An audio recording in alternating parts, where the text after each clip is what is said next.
Hello friends, top से 10 gate में आपका स्वागत करता हूं। फ्रेंड्स, आज इस वीडियो में हम देखेंगे एसएससी जीडी का हिंदी का प्रैक्टिस सेट नंबर 2।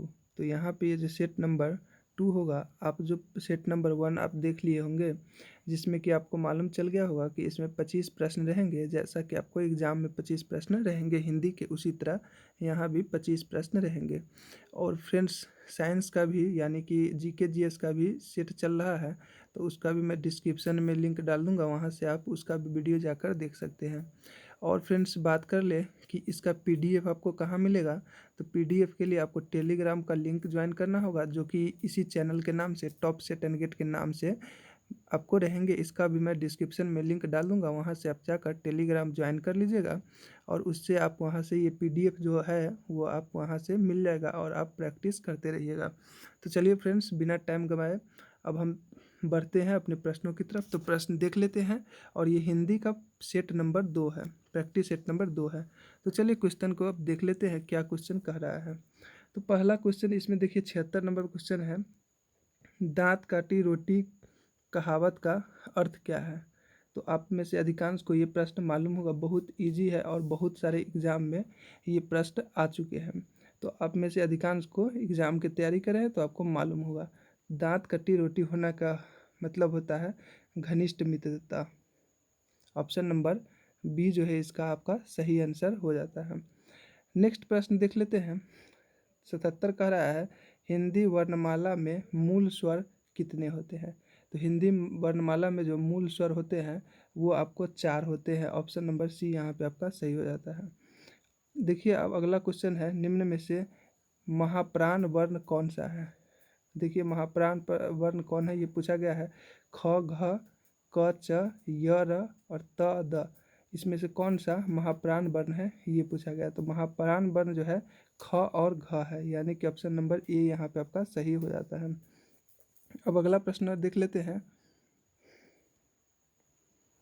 देखिए फ्रेंड्स, अगला प्रश्न क्या कह रहा है, निम्नलिखित में से कौन सा शब्द सही है ये पूछा गया है। इसमें से कौन सा शब्द जो है सही है, कौन सा स्पेलिंग जो कहा जाता है वो सही है, या शब्द कहे हिंदी में तो कौन सा शब्द सही है ये आपको बताना है। तो देख लीजिए, इसमें कहीं मिस्टेक रहता है। संन्यास देखिए यहाँ पे लिख दिया हुआ है, ये देखिए संयास लिख दिया हुआ है, तो यहाँ पे ये सब गलत है। तो इसमें सही कौन है?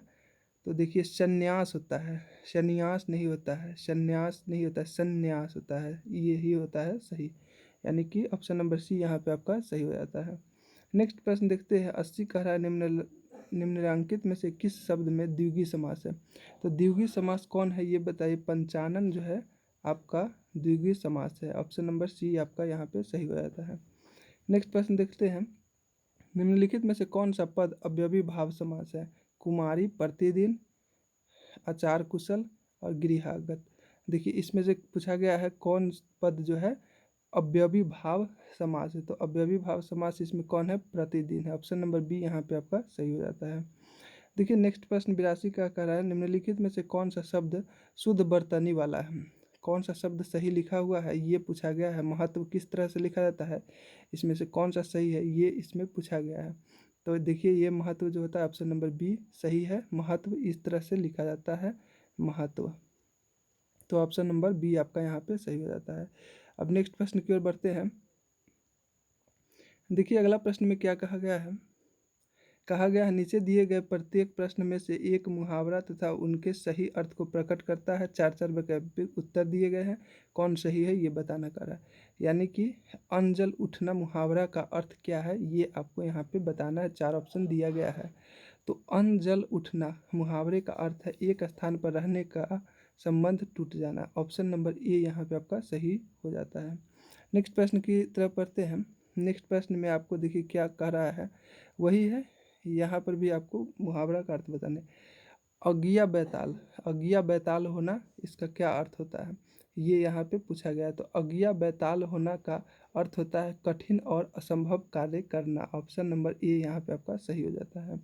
नेक्स्ट प्रश्न क्या है, देखिए 85 का रहा है, अल्लाह मियाँ की गाय। अल्लाह मियाँ की गाय का मतलब क्या होता है? तो इसका मतलब होता है सरल प्रकृति वाला, एकदम सरल स्वभाव वाला, सरल प्रकृति वाला, ये इसका होता है अल्लाह मियाँ की गाय।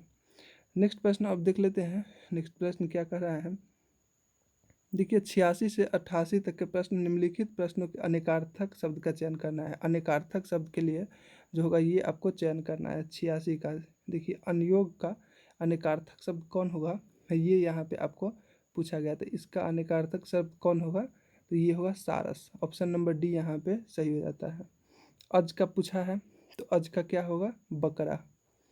अमृत का क्या होगा, अमृत का आपको अधिकांश को मालूम होगा, सुधा कहा जाता है अमृत को। और अज का तो बकरिया होता है, ये भी मालूम ही होगा। चलिए नेक्स्ट देख लेते हैं। अब नेक्स्ट प्रश्न क्या कह रहा है। देखिए फ्रेंड्स 89 क्वेश्चन नंबर क्या कह रहा है। कह रहा है 89 से 91 तक नीचे कुछ वाक्यांश दिए गए हैं।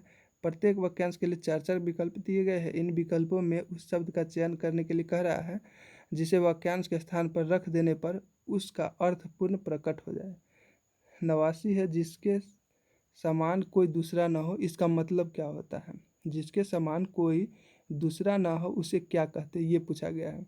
तो अद्वितीय कहते हैं। जिसके समान अद्वितीय यानी कि जिसके समान कोई दूसरा ना हो, सिर्फ वो अकेला हो, अद्वितीय। ऑप्शन नंबर सी यहाँ पे सही हो जाता है।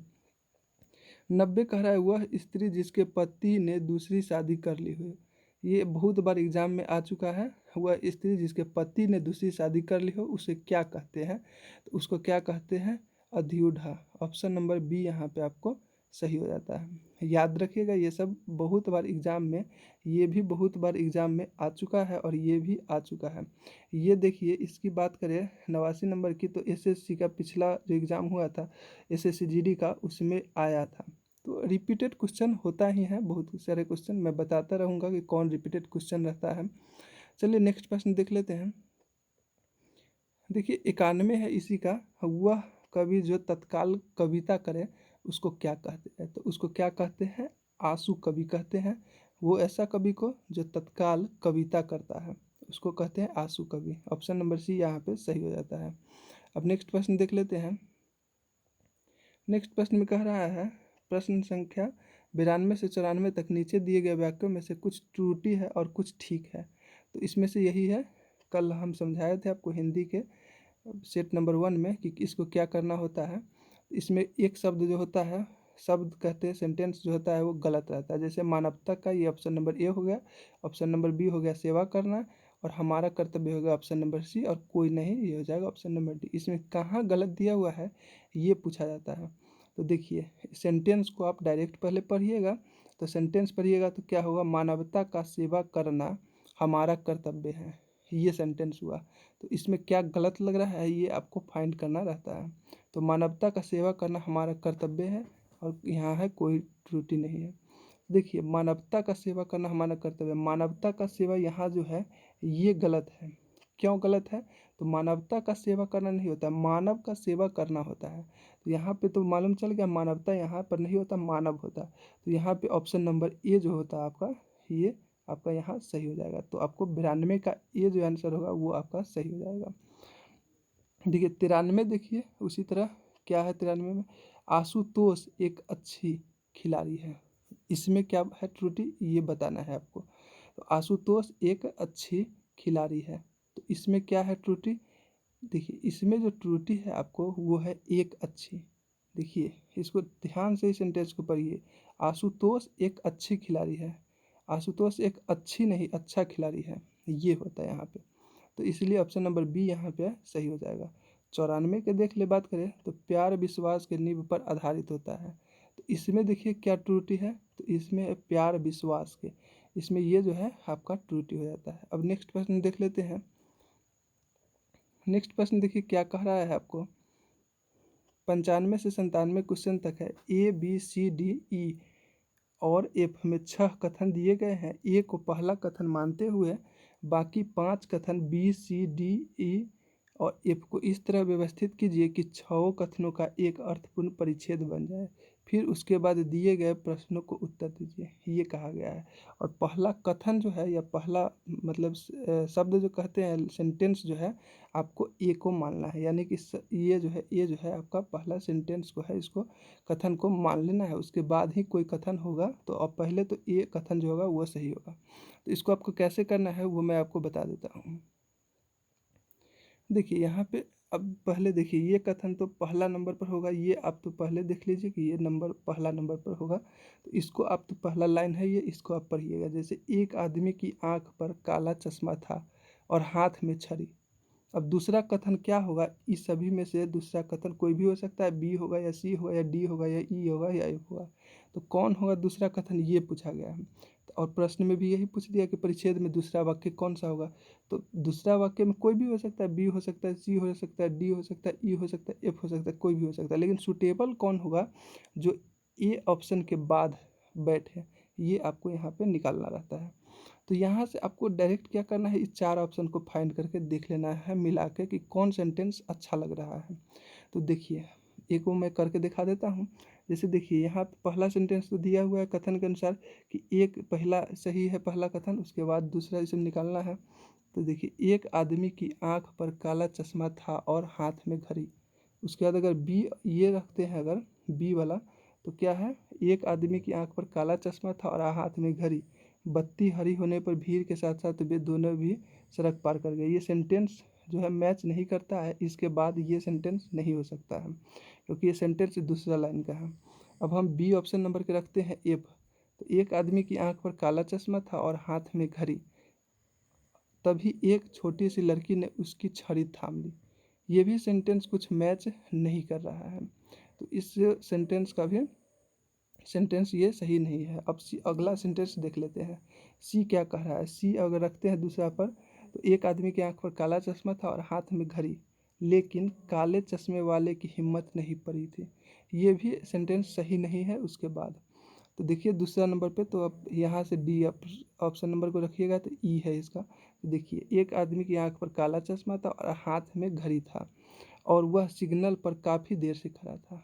तो ये सेंटेंस देखिए कितना सही लग रहा है कि एक अंधा आदमी है, वो उसके काला चश्मा वो पहना हुआ है और हाथ में छड़ी है उसके, और वह सिग्नल पर काफ़ी देर से खड़ा है क्योंकि वो जा नहीं सकता है, इसलिए वो काफ़ी देर तक खड़ा है। तो ये सेंटेंस जो है एकदम सही लग रहा है। तो आपको 95 का जो ऑप्शन हो जाएगा ये आपका कौन हो जाएगा, ऑप्शन नंबर डी आपका यहाँ पे ये सही हो जाएगा, ऑप्शन नंबर डी सही हो जाएगा। तो इसी तरह से दूसरा वाक्य हो जाएगा, ये हो जाएगा। दूसरा वाक्य कौन होगा आपको, ये हो जाएगा, ई वाला हो जाएगा दूसरा वाक्य। तो अब देखिए पहला वाक्य हो जाएगा एक आदमी की आंख पर काला चश्मा था और हाथ में घड़ी। दूसरा वाक्य हो जाएगा और वह सिग्नल पर काफ़ी देर से खड़ा था। उसी तरह अब तीसरा वाक्य जो होगा एफ हो सकता है, सी हो सकता है, डी हो सकता है या बी, इसमें से कोई होगा। तो उसी तरह आप देखिएगा, मैच कर लीजिएगा आप। तो मैच कीजिएगा तो देखिए 96 का क्या है, 96 में कहा गया है तीसरा वाक्य कौन सा होगा। तो आप कीजिएगा तो 96 का जो आपका आएगा तीसरा वाक्य डी आपका आ जाएगा। वही चौथा वाक्य जो है आपका आएगा सी। आप करके देख लीजिएगा। अब 98 का देखिए क्या कर रहा है, पद्मावत की भाषा है। पद्मावत जो है उसका क्या भाषा है ये पूछा गया है, तो वो अवधी भाषा है पद्मावत का। ऑप्शन नंबर बी यहाँ पे सही हो जाता है। नेक्स्ट प्रश्न की ओर चलते हैं। नेक्स्ट प्रश्न क्या कह रहा है, नेक्स्ट प्रश्न है आपका 99। निम्नलिखित में से कृत्रिम हिंदी किसे कहते हैं। कृत्रिम हिंदी किसे कहा जाता है ये पूछा गया है। तो कृत्रिम हिंदी रेखता को कहा जाता है। ऑप्शन नंबर बी यहाँ पे आपका सही हो जाता है। अब नेक्स्ट प्रश्न की तरफ बढ़ते हैं और आखिरी ये प्रश्न रहेंगे, तो देख लेते हैं क्या प्रश्न है ये। भाषा या भाखा के स्थान पर हिंदी या हिंदवी का सबसे पहले प्रयोग किसने किया था ये पूछा गया है। तो भाषा या भाखा के स्थान पर हिंदी या हिंदवी का सबसे पहले जो प्रयोग किया था उसका नाम क्या है, अमीर खुसरो द्वारा यह प्रयोग किया गया था। ऑप्शन नंबर डी यहाँ पे आपका सही हो जाता है। तो फ्रेंड्स यहीं पर आपका 25 क्वेश्चन जो था टोटल क्लियर हो रहा है। तो कैसा लगा यह वीडियो, आप सभी तक शेयर कर दीजिए वीडियो को, ताकि जीके जीएस सभी का कंटिन्यू जो है ये चलता रहे और आप लोगों को लाभ होता रहे, और पढ़ाई में आप लोग अपना जी जान लगा दीजिए क्योंकि इस बार एसएससी जीडी को पार कर देना है। तो चलिए फिर मिलते हैं नेक्स्ट प्रैक्टिस सेट में, जो कि आपका होगा प्रैक्टिस सेट नंबर 3। तो ठीक है, तब तक के लिए आप लोग लगे रहिए, मेहनत करते रहिए।